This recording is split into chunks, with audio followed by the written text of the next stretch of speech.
Hello and welcome to another episode of the Mark Moss Show, where we're always talking about the decentralized revolution, deglobalization. If you don't know what that means, the world is changing and we can see it changing everywhere. And I have a big show for you today so you can understand what's going on and, more importantly, where we're going. And I want to talk about something that every government, every empire makes, a mistake they make at the end every single time. I want to break this down so you know what's coming, the dangers of this, and of course, what we can do to counteract this. And so I want to talk about Biden's price controls backfiring and why they always fail. So we're going to cover the Biden administration's latest attempt at price controls. We're going to look back at failed attempts by governments to set price controls. I want to dive down deep into a moment in recent history when another country attempted the very same price controls that the Biden administration is imposing. And then I'm going to help set expectations in our current market environment to let you know what I think is about to happen and what we're going to do about it. So we got a lot to cover in this episode. I'm excited about this one. So make sure you tune in the whole time. Now, if you have to leave early, don't worry, I got your back. Just check me out on the podcast. Just search the Mark Moss Show on your favorite podcast player. Or you can go to YouTube and go to the Market Disruptors YouTube channel where you can watch me and listen to me at the same time. Now, one thing just real quick, please, if I can ask a small favor, if you're listening on the podcast app, if you could just like and review the show, that'd mean the world to me. More people would see the show and I'd be much appreciated there. All right, so we're talking about, like I said, the inevitable. And it's inevitable because all throughout history, every government basically runs the same pattern. It's been documented a couple times. There's research on the average empire and the average democracy, which both interestingly run about a 250-year time span. That's about the total amount. On the empires, they run it through like a 6 cycles. The democracy runs through like an 8 cycles, but they're both about the same. And it's something sort of like, in the first stage, you have the eruption or the frenzy. And so, after a revolution comes this eruption, this frenzy, there's this new energy, this excitement, there's this birth of this new country or civilization or whatever it is at the time. So you have that. Next, after that eruption, that frenzy, that excitement happens, then we start to have the growth. So then we start to have sort of the commercial growth happening there. So we're starting to see businesses sprouting up, growing. We're starting to see productivity, things like that. Then that leads to like wealth and affluence, because now we're creating, we're producing, we're providing value, we're exchanging, we have specialization of trade, and we have prosperity. But after that, then we go to the age of like intellectualism. And so after you've taken care of your base needs, you have the money, you turn towards other things that are non-economically driven. And so those typically go into, like I said, education, arts, and things like that. And so we can certainly, if you're listening along, if you're playing along, you can just see how the United States has kind of fallen through this. And so then you kind of have this age of intellectualism and this rise of this technocracy, which is these experts that want to tell you what to do. And then we go into what's known as the age of like speculation and sort of waste and gambling, right? And so when you saw last year, about 2 years ago, there was $68 million for a JPEG piece of art from Beeple, or there was an $18 million piece of invisible art. I don't even know if they got delivery of it or not. Maybe they got scammed because it's invisible. They don't know. You see, $300, $500 million yachts, $500 million houses and condos. I mean, it's insane. We have that. Then we go into this age of dependence, where people then become dependent on the government because they just can't afford to live on their own for whatever reason. Again, this traces back through all of history. You can see it in the Roman Empire. We had like the bread and circuses where the government had to kind of take care of the people so they wouldn't revolt.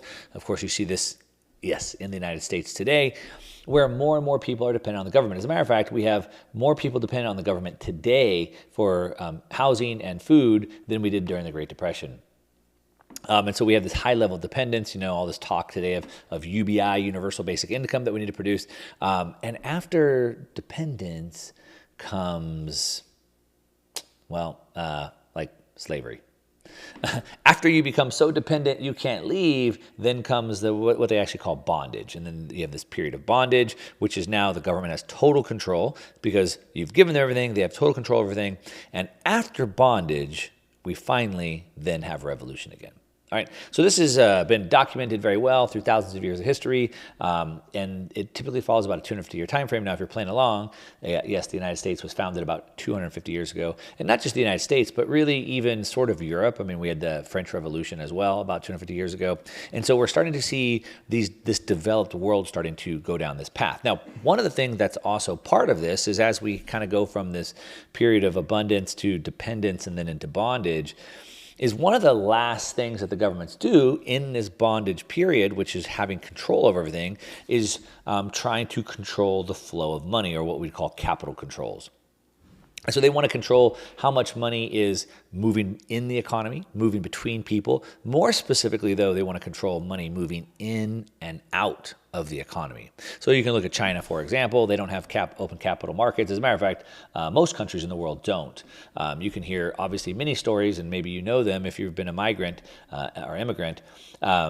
People escaping Russia or Iran or South Africa and having to basically leave all their assets with them. I've done an interview with Jan Pritzer. He's the co-founder of Swan Bitcoin. My good friends at Swan Bitcoin, if you want to pick up Bitcoin, go check them out. But he talks about how his family had to leave Russia. And when they had to leave, I want to say they were only allowed to bring like $400 was like the max they could get out of their bank account. Don't fact check me on that. It was something to that effect, but they could only bring a little bit of money. Growing up as a kid, one of my best friends' family had come from South Africa. And coming from South Africa, they had to leave their money in South Africa too. I did an interview about 2 weeks ago with Rand Neuner on a show called Crypto Banter. And he was talking about how his family, he grew up in South Africa, but his family had to leave Iran. And when they left, they had to flee for their lives. They were pretty affluent there, and they had to flee for their lives, and so they got all the gold that they owned, and they melted it down, and it went into like a barrel. And they went to the evacuation site to get on the plane to fly out, and they get to go to the point to get on the plane, and the guy, loading him says, "Hey, hang on a second, like you can't bring that barrel of gold. That's not going to go on the airplane. You got two choices. You can either leave it here, or you can stay here." And so they left it there. They ended up going to South Africa, fleeing for their lives, where they lived 6 years in tents. But the point is that nations will always control the flow of capital, and like I said, and how those things interact. And what we're talking about today is a part of this capital controls, but it's specifically about price controls. All right. So that's specifically what we're talking about, the price control aspect of things. And you can see how it's always there. Now, I want to tell you a story first so you can start to understand how all of these things come about. All right, and really it's all summed up in one mental model, and that is the mental model of unintended consequences. Now, unintended consequences are when you do one thing, trying to get one result or affect one outcome, but you get a whole bunch of other variables that popped up.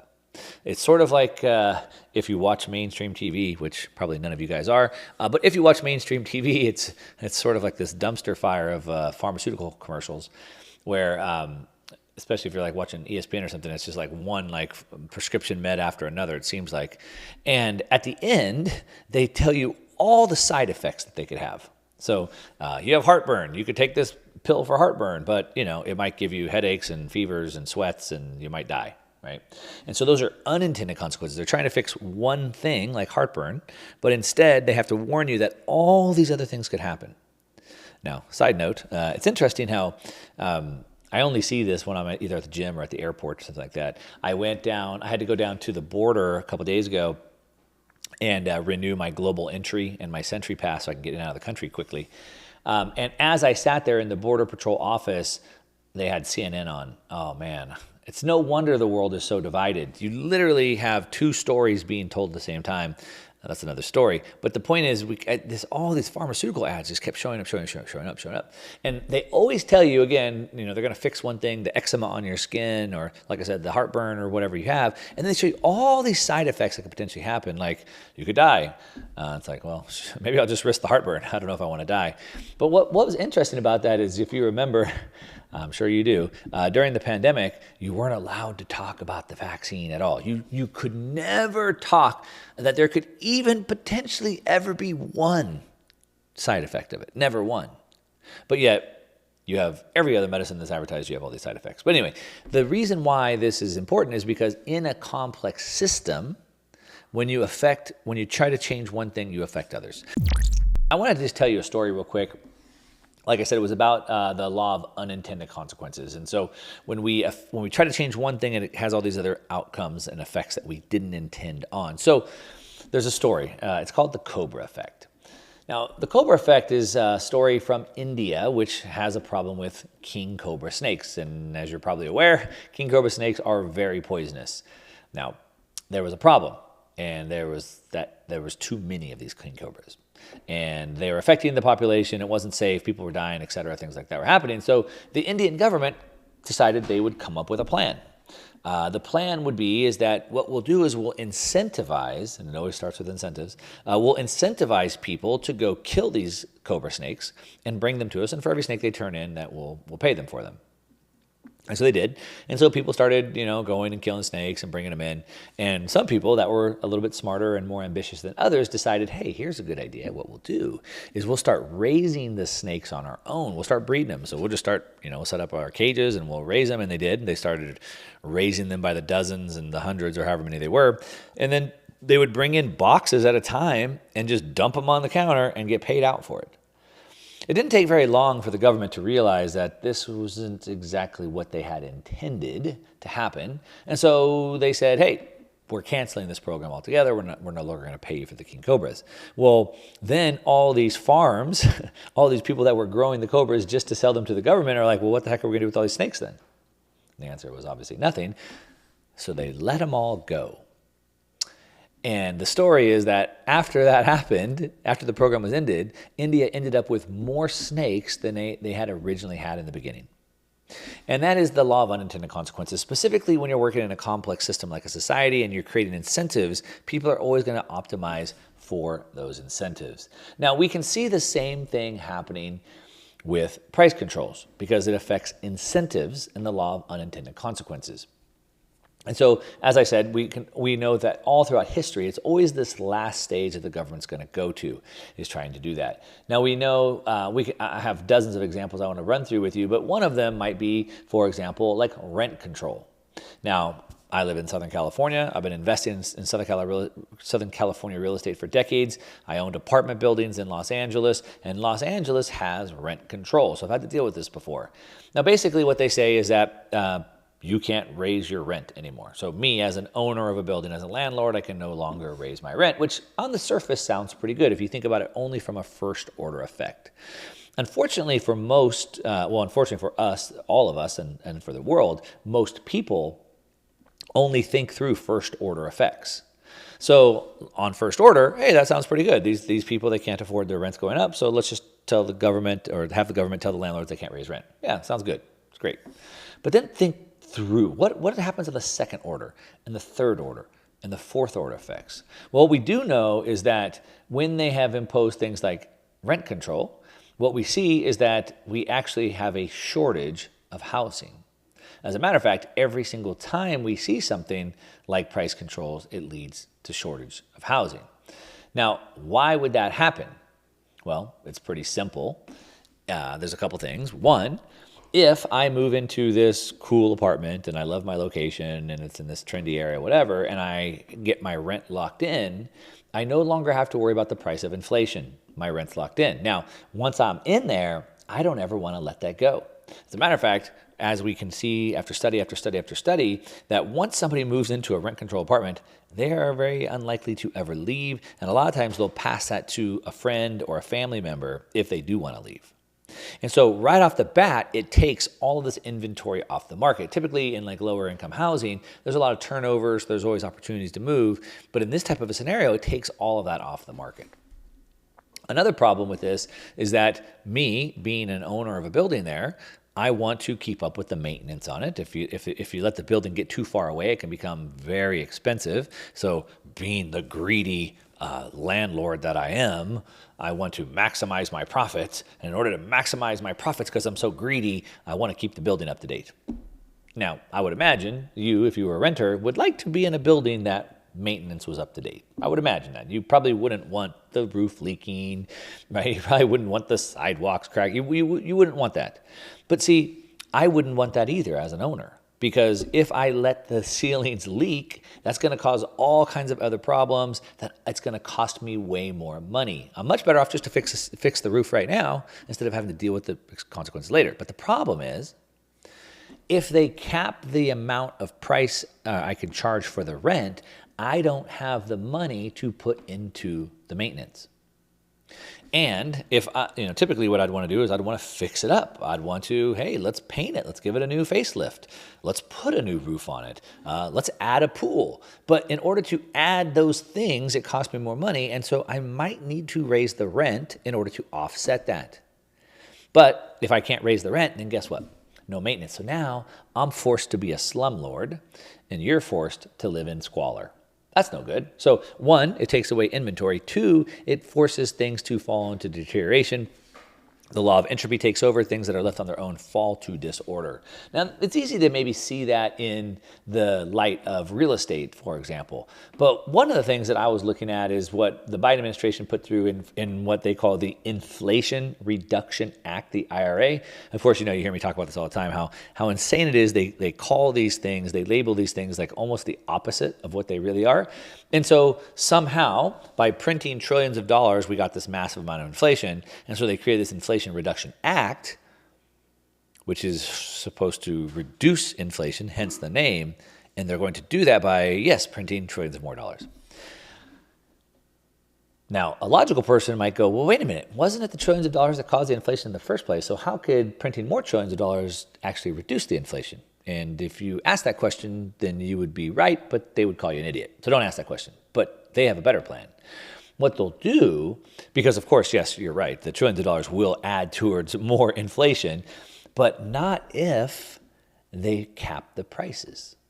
That sounds like a pretty good plan. So one of the things that we're going to do, and it was in this Inflation Reduction Act, Biden campaigned on this hard, is he is going to make drugs more affordable. Not the drugs on your street, but healthcare drugs, right? Pharmaceuticals. He wants to make them more affordable. And so through the HHS, they want to negotiate prices for the drugs to be cheaper. They want manufacturers of these drugs to sell them for cheaper.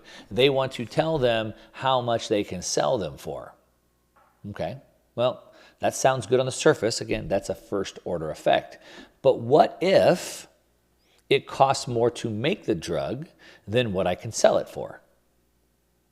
Well, then I guess I won't make it, because businesses are in the business of making money, right? But what else happens? Could it possibly lead to higher rates of death? Could it possibly lead to lower quality of living? Now, as we're talking about price controls and we're talking about the quality of life declining because of this, it's all about the American dream that's been dying for a lot of people, but it can still be available for you if you do the right things. Now, you've been hearing me talk about my friend Dutch Mendenhall. I had him on the channel recently. He's the co-founder and CEO of Rad Diversified, and he wrote a book, and it's called Money Shackles. And these money shackles are things that hold us back, something in our education, our training, our thinking. And so he wrote a book to show how you can still have the American dream if you do things differently. He's on a mission to be at the forefront of the greatest financial change in American history and to look beyond Wall Street and see the future of alternative investments. Now, if you want to get your own American dream, then I recommend picking up the book called Money Shackles, because the old American dream is dying fast, but you can get in the new redefined American dream if you read the book Money Shackles. You can learn more by going to therad.com. That's THERAD.com, therad.com. Break free of your money shackles. Visit therad.com. And we can already see how IRA drug price controls are already impacting its members' research and development decisions. Specifically, 78% are expected to cancel early stage pipeline projects. 63% plan to shift research and development away from certain medicines. 95% are expected to develop fewer new uses for medicines because of the limited time available before being subject to government price setting. So, because they can't make as much money, they're not going to spend as much time doing research and development. If we don't do as much research and development, then we don't have breakthroughs in medicine. If we don't have breakthroughs in medicine, then a lot of the gains that we've seen, like, for example, tripling life expectancy over the last 100 years, starts to go away. Now, we've seen this time and time again, right? We've seen studies come out that show this, but at the same time, we constantly, for some reason, have more people wanting more and more of it. But I want to run through some of the effects that we've seen throughout history so we can start to understand this. Now, this isn't new for the United States. I talked about it being at the end of the empire, but we've actually seen it many times in the United States. We saw in 1971 to 1974, then President Richard Nixon used price controls, of course, to control inflation. And they imposed both price controls and wage controls because, of course, if you make more money, that's a problem. That's inflationary. As a matter of fact, most people haven't realized that yet, but the Federal Reserve, the central banks, they hate you. They're trying to bring inflation down. And you making more money is a problem for them. For some of you, having a job is a problem for them. As a matter of fact, they want to bring unemployment up, which means they hope their goal is for millions of more Americans to actually lose their job. That's what they want. That's their goal. And they want to cap how much you can get paid at your job and how much then those manufacturers or the companies can sell those products for. So we saw that, like I said, in 1971 to 74, they did that. Now, at first, it did seem to slow the rate of inflation because people didn't have as much money. Businesses were not having as much money. But then it ultimately backfired. As a matter of fact, it led to shortages. And if you're even caught up a little bit on Economics 101, you know that all prices are the equilibrium between supply and demand. And so they can affect the supply, the demand side a little bit, but eventually that leads to shortages, which then brings the supply side down. And if the supply side drops faster than demand, guess what happens? Prices go back up. And that's exactly what happened in the Nixon administration. We saw shortages that happened for goods that were needed, like meat and gasoline and building materials. Now, these shortages led to rationing. So in the 70s, they were literally rationing gasoline. You had to go only to the gas station on certain days. It led to black markets for these types of goods to be sold. And eventually they had to cancel it. They had to lift these price controls in 1974 because things had gotten so bad, but the damage was already done. The controls that led to shortages, rationing black markets, also had discouraged innovation. Of course, no one was investing. No one was building more. Why would I build a factory to bring more supply that could help bring the price down? Why would I do that, invest into that, spend that time, effort, energy, money, risk, if I know that I can't make a profit anyway because they're going to cap the prices? And so, of course, they don't. And so then after that was ended, we saw that the period from 1974 to 1984 was a period of very high inflation because then the prices were lifted. So then people could sell them for what they needed to, which means prices went up. So the consumer price index, as measured by CPI, rose an average of 7.8% per year during this period. Now, that was an average of it during that year. So it was obviously much higher. We can see this throughout history. France, 1793, the National Assembly was the ruling body of France. During the Revolution, they imposed price controls on a wide range of goods, including at that time apples. This meant apple farmers weren't allowed to sell their apples for more than a certain price. Now, of course, they were unpopular for people wanting to sell apples, and apple farmers were less willing to produce apples if they couldn't get a fair price for them. And if they didn't want to produce more apples, then we didn't have any apples. This is one of the things, the price controls on apples, that we can trace back that actually attributed, or I should say contributed, to the French Revolution. When people don't eat, people aren't happy. When people don't make money, people aren't happy. When people aren't happy, they tend to go to the streets. We see it in France all the time. As a matter of fact, we see it in France right now. We can go on. We can see that all of this led towards this continued divide between rich and poor. It changed the taxation system. It led to this monarchy class that kind of grew up that the people weren't happy about, this sort of us versus them, we the people versus the rich. And we see the same thing happening in the United States today. As a matter of fact, I saw a post from Wall Street Silver on Twitter came out and showing that the combined net worth of the 50 richest members of Congress is $4.8 billion. So members of Congress, public servants that are there as a public servant to do a service, that are making public servant wages, they have a combined net worth of $4.8 billion. So they have an annual salary of $174,000. So at that rate, they would have to work, 27,000 years to earn that much money. Obviously, well, some of them look like they've been alive for 27,000 years, but they haven't been. And so how the heck did they get that much money? What we can see is at the highest positions of our government, on both sides of the aisle, they're abusing their power for financial gain. Now, again, we can go back through history some more. We can see China in 1953 to 1980. The Chinese government imposed all types of price controls on a wide range of goods and services that led towards shortages. It was the centrally planned economy, Mao's great leap forward, trying to bring the country forward, that constantly caused these types of things to go. Everyone should work on steel. So then in the backyard of everybody's houses, they had smelting pots and they were making steel, which led to massive amounts of pollution and massive amounts of waste being all over the ground. Then Mao's great idea was, to cut down the forest, or his idea was to go kill all the sparrows because they were eating the crops, and then we got overran by bugs. And constantly was trying to affect one thing that caused much bigger problems. And of course, one of the biggest problems was, yes, a lack of goods, and specifically a lack of food. For example, the price of grain was set at 0.3 yuan per kilogram, which was below the cost of production, which then led to a shortage of grain, and then the government had to ration it. Now we know through Mao's great leap forward, thank you communism, thank you socialism, about 50 million people died during that time. Communism and socialism, it's hard to say exactly, but somewhere have been responsible for about 100 million deaths.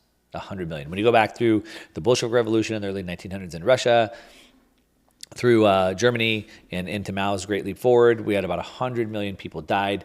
Many of them, tens of millions of them, directly, murdered as they were opposing the government. But the majority of them died from starvation because of these horrible centrally planned ideas that always tried to control the economy, which always led to price inflation, which always led to price controls, which always led to shortages, which always led to people starving to death. It's sad. It's just the history, though. You have to know this. We saw Venezuela, 2003 to the present. The government's been imposing price controls on all types of goods and services. Venezuela, which was one of the richest countries in the world at the early part of the century, that has massive amounts of natural resources like oil, but yet they just can't seem to get them out of the ground. We see that their current inflation rate is almost 400%, and yet they're still trying to impose price controls. Hopefully we could learn from the past so we don't have to continue to repeat those same mistakes. The quote is that those that don't learn from history are bound, or I should say doomed, to repeat it. My goal is, of course, if we can wake up enough people to this, if people can understand what's going on, if we can look back to history and bring those lessons forward, maybe, just maybe, we can spread the word to other people and we can change the collective mindset. Look, it doesn't take a majority to prevail. It only takes a small, a right minority. It takes you and I, as Samuel Adams said, spreading brush fires in the minds of men. We don't need the masses. The masses are always wrong. And so we need to know this. And so that's why I'm talking about this. Now, what I would ask for you is to go discuss these ideas with somebody else. Stop talking about the weather. Stop talking about the TV show that you saw. Talk about real subjects. Talk about things that are going on in the world. Talk about the direction the world is going and what we could and should be doing about it. Maybe also get involved a little bit. Get involved. Talk to your friends, family, your coworkers, yes, of course, but maybe even involved in your local government, because where we're going isn't pretty. Now, let me paint you a picture. So let's take a look ahead. Whether you're in Europe, in China, well, obviously, even if you're in Venezuela, it's a little bit too late for you. But if you're in the developed world, Canada, the U.S., North America, Australia, Europe, et cetera, this is what your future holds, okay? Because at the end of every democracy and empire, this is what happens. So we have inflation raging, obviously. Now, in the United States, Jerome Powell, the head of the Fed, is saying that they're bringing it under control. They're not quite sure. There might be one or two more rate increases left, but he thinks he's got it under control. Meanwhile, we see inflation is raging still in the UK and Europe really, really hard. But it's happening in the developed world. China, it's happening in, I just told you earlier, in Venezuela, 400%. So we have this massive problem with inflation. Now, the inflation problem is not going away. I've been very vocal. I've been telling you for a year that it might be some of the lowest inflation we'll see for the decade. Even when it was 6, 7, 8, 9%, I was saying that. Now, yes, I know, Mark, you're like, Mark, but it's down. You're wrong. Look, nothing goes up or down in a straight line. So we have waves of inflation. So when you look back into the 70s, you look back into the 40s when we had these periods of high inflation, you see that inflation sort of comes in waves. But you also know that no stock or asset price ever goes up in a straight line or even down in a straight line. So on its way down, it's bouncing. On its way up, it's bouncing, et cetera. And so inflation will come in waves, and we'll have periods of high inflation and disinflation. But we have more inflation. Why? Well, there's two main reasons why we're going to have higher inflation. Number one is because of, as I talk about, the decentralized revolution or deglobalization. You see this, the rise of the BRICS. The BRICS are rising up to challenge the dollar's dominance, and they don't want to be cooperative, working together. They want to be competitive or coercive. President Xi challenged the BRICS coalition at the meeting they had just a week or two ago, saying that it's time for the BRICS to rise up and challenge the G7. So rather than being cooperative, they want to be competitive. Now, what does that mean? Well, that means that they want to be more restrictive on free trade. They want to impose tariffs and regulations on certain things. China and the U.S. have been having this sort of trade war going on for a number of years. The U.S. has completely cut them off of high-level computer chips, microchips. They just cut us off of two main commodities that we need for our EV sector, gallium and germanium. And so as these things happen, it continues to push prices up. We see that the U.S. now wants to bring or re-onshore manufacturing, which is a good thing, but that's going to push the prices of everything up. Things get more expensive. As we start to get more instability and unsecurity around the world, ships are getting hijacked. It's getting dangerous to move things. That's going to push the prices of things up. So we have massive inflation ahead. We also have because of the deglobalization and decentralization, we also have massive inflation ahead because all the governments are broke. So just like in Venezuela, as I said, we're at 400% inflation. We're at Turkey. The Turkish lira has lost 95% to the US dollar in the last 5 years because they're printing too much money. But it's the fate of all the countries. As I said at the beginning, the third inevitable in life now is that there is going to be money printing. And so as these governments continue to print more money, it's going to continue to cause more inflation. And there's no way to print less because we're in a debt-based monetary system, which means we constantly have to be filling this up. Think about it because we're in a debt-based monetary system. What does that mean exactly? So you hear this reference like money print or go burr. That's not really how it works. The central banks don't actually print money. What they do is they set the monetary policy for the banks to create the money. Now, the banks create the money by issuing a loan. So when you go to the bank to get a business, a house, a car, a boat, a bike loan, that money is then created into existence. So what does that mean exactly? What it means is that the dollars are a liability, the debt is the asset. And the debt is the asset because it's backed by the house, the car, the boat. So the dollars are the liability that were created to pay for the asset, which is the collateral. But what happens if the asset prices start to plunge? Well, all of a sudden, the liabilities are no longer backed by the debt because the collateral has fallen, which then means that I get margin called. We have to bring in more capital. But in a liquidity event, how does that work? It starts to create a doom loop. It starts to create this waterfall, this event where the collateral is falling so fast that it can't be covered. The banks, the governments of the world cannot let this happen. can't happen. It won't happen. And so the only way to prevent that from happening is to make sure asset prices continue going up and not down. And so they need inflation. I'm just letting you know, this is not going away. They have to print the money because of the asset prices always have to be going up because we're in a debt-based system. It's also inflation is going up because of the deglobalization and the decentralization that's happening. All right. Now, the other thing that we have is because of the debt levels going so high. So as the government has to continue to print more money, deficit level spending more than they're bringing in. As a matter of fact, in the U.S., we've now reached, or we've had to double the deficit spending, and that is inflationary as well. So we're in this doom loop where we can't stop, won't stop printing. Now, in this event, the only way forward is this what's called financial repression. And that means that we need inflation. The governments need inflation to be really high, and they want inflation to be high and bond yields to be low. And in that gap is how they can steal from you. So remember, debt to GDP is a ratio. Debt divided by GDP. So I can bring debt down or I can bring GDP up. One way I bring GDP up is just with inflation. I used to sell 10 iPhones at $1,000. Now I sell 10 iPhones at $2,000. My GDP went up. Congratulations. Even though I didn't increase the economic output. And so this financial repression, high inflation to bring the debt to GDP ratio down, the GDP up, is the goal. But the problem is, in that type of environment, when bond yields are low and inflation is high, then people don't want to be trapped in that system, which is why capital controls always fall into place at the end. And with capital controls come price controls. All right, this is the future. This is what we're facing. And so you have to be prepared for it. So what do we do about this? Well, we want to be inside assets that aren't in that system. So this would be non-financial assets. I like Bitcoin. That's why I talk about it all the time. Also, you can think about gold. You can think about real assets like scarce property, such as waterfront property or other types of trophy assets. You can think about fine art, collectibles, cars. You can think about energy-intensive assets, again, like gold, other commodities, things like that. This is why you see nations like China just bought their 5th lithium mine while they're dumping U.S. treasuries. They don't want the dollars. They'd rather have the commodities. And that's the plan that I'm taking as well. I'd love to know what you have to think. Hit me up on social media at @1MarkMoss. If you just tuned in, you're listening to The Mark Moss Show, talking about the inevitable fate of the United States, Europe, and every other developed nation in the world.